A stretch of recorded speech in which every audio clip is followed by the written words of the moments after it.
All right, welcome in everyone. Ready for another deep dive. Let's do it.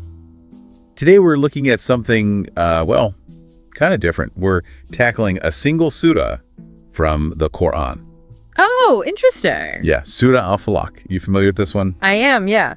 Short, but potent, I'd say. That's the thing, right? It's all about seeking protection, from all kinds of evil. Straight to the point, no messing around. Exactly, and that's what we're going to unpack today. Yeah. What does this ancient text tell us about, fears that are, kind of timeless, Yeah. fears that we still grapple with today? Absolutely, yeah. It's, let's just dive in, see what we find. Okay, so Surah Al-Falaq, first verse, right off the bat, it says, "Say, I seek refuge in the Lord of Daybreak." So, not just any Lord, right? Lord of Daybreak. What's the significance there? Well, think about daybreak itself. It's new beginnings, right? Yeah. Light pushing back the darkness. Oh, that's a good point, yeah. And there's this inherent sense of hope in that, like a fresh start. So seeking refuge in the Lord of Daybreak, it's tapping into that energy, that power of renewal. Okay, I see, yeah. So, it's not just about the literal daybreak, but, anytime we're facing a new challenge, we can seek that same kind of refuge. Exactly. We all have our own daybreaks, right? All Those right. moments where we're looking for a fresh start, a new perspective. Could be that first cup of coffee. Could be a meditation practice. Could be, I don't know, a walk in nature. Whatever helps us connect with that sense of renewal. Right. Everyone's got their thing. Okay, so moving on, verses 2 and 3 get a bit, heavier. It talks about the evil of what he created and the evil of the darkness when it settles. That's pretty intense. Yeah, no, it is. I mean, Surah Al-Falaq doesn't shy away from the fact that, that darkness exists, both out there in the world, but also, within us. Whoa, okay, that's a deep thought. So it's not just about, external threats. Right.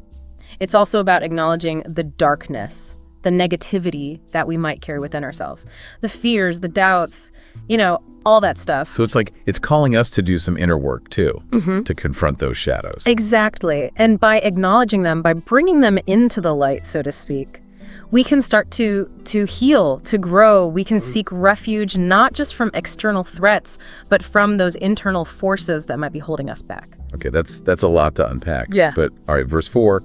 This one, I gotta admit, kind of threw me for a loop. It talks about seeking protection from the evil of the blowers and knots. What is that even about? Yeah, that imagery can be a bit confusing. Traditionally, it's been interpreted as referring to sorcery, witchcraft, that kind of thing. Okay. But I think we can also understand it more broadly. Think about the act of blowing into knots. It's about, creating chaos, tangling things up, trying to control or manipulate others. Oh, I see. So it's not just about literal magic spells, but also about those people who try to manipulate and deceive us.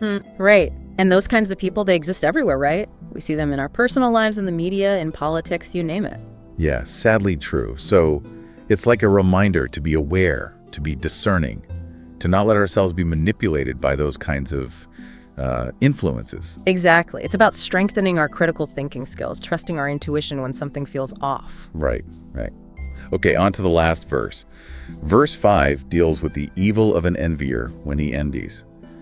I almost think envy is the most universal, most human of all the evils mentioned. Yeah, it's definitely relatable. I mean, we've all experienced envy at some point, right? That feeling of wanting what someone else has, that sense of lack or inadequacy. Yeah, definitely been there.